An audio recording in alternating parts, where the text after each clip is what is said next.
पंजाब में तो यूं कानून पर कानून लाए और बनाए जा रहे हैं जैसे दीगर तमाम मसाइल हल हो गए हैं। लेकिन अगर मसाइल हल ना हो तो फिर ये आवाम तनकीद करते हैं, और इस तनकीद का रास्ता बंद करना हो या किसी को फिक्स करना हो तो पंजाब असेंबली में जो काला कानून बकौल पंजाब असेंबली के स्पीकर और नून लीग के मलिक अहमद खान के मुताबिक ये कानून असल में काला कानून था। लेकिन अब मामला इससे भी आगे का है। उस कानून पर तो वजीर आला और स्पीकर के माबैन मुलाकात भी हो चुकी, लेकिन अब की बार जो कानून लाया जा रहा है ये अजीब है, क्योंकि अगर आपके खिलाफ फैसला भी आता है, वो फैसला किसने दिया, ट्रायल के मामलात कैसे रहे, इस सब से मुतल्लिक सीनियर सहाफी असद अली तूर की जानिब से एक दावा किया गया है। असद अली तूर कहते हैं कि पंजाब में नया कानून लाया जा रहा है, स्पेशल केस ट्रिब्यूनल बनाया जाएगा। वफाकी हुकूमत की जानिब से किसी भी केस के लिए 20वें ग्रेड का एक ऑफिसर मुकर्रर किया जाएगा। अब पहले के कानून में जो पंजाब असेंबली में लाया गया मसला वहाँ भी यही था जो सवाल स्पीकर ने उठाया था कि आप डीसी को,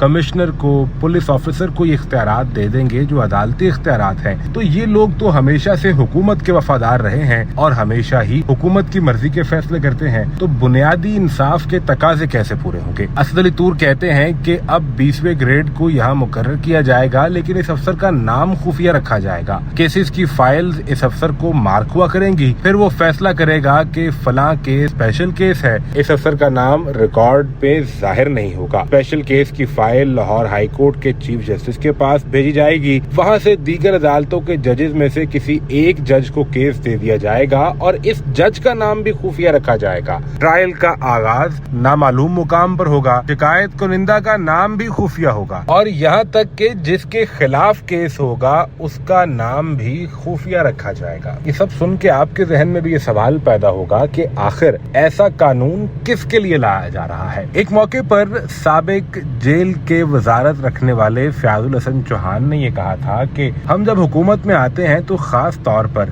जेलों का इंतजाम अच्छा करने की कोशिश करते हैं, क्योंकि हमें ये पता है कि जब हम वजारत से उतरेंगे तो अभी जो गाड़ी हमारे प्रोटोकॉल के लिए आगे चलती है यही पुलिस की गाड़ी कल को हमारे पीछे होगी और हमें पकड़ने के लिए भाग रहे होंगे। शायद कवानीन भी इसी सोच से बनाए जाते हों कि ऐसे कानून बना दिए जाएं कि कल को जब खुद पर बुरा वक्त आए तो हमें पता हो कि कानून हमने ही बनाया था, जिससे अपने मुखालिफिन को फिक्स करना था। अगर वो खुद पर भी लागू हो जाए तो फिर इस कानून के चोर रास्ते भी खुद ही डिजाइन कर लिए जाते हैं और उनसे निकलना भी बहुत आसानी से तय कर लिया जाता है। लेकिन अगर वक्त बुरा हो जाए तो वही पुलिस की गाड़ी आपके पीछे होती है और आप इन्हीं कानून के शिकंजों में फंस जाते हैं जो कभी आपने खुद बनाए होते हैं। अब ये स्पेशल अदालतें कौन सी होंगी, कौन सा अफसर किसके केस को किस बुनियाद पर किस जज के पास ट्रायल के लिए भेज देगा, किसी को कुछ पता नहीं होगा। और सबसे बुनियादी हिस्सा जो किसी भी केस के ट्रायल और इंसाफ से मुतल्लिक है उसमें फेयर ट्रायल का होना बहुत जरूरी है। राइट टू फेयर ट्रायल यानी जस्टिस होना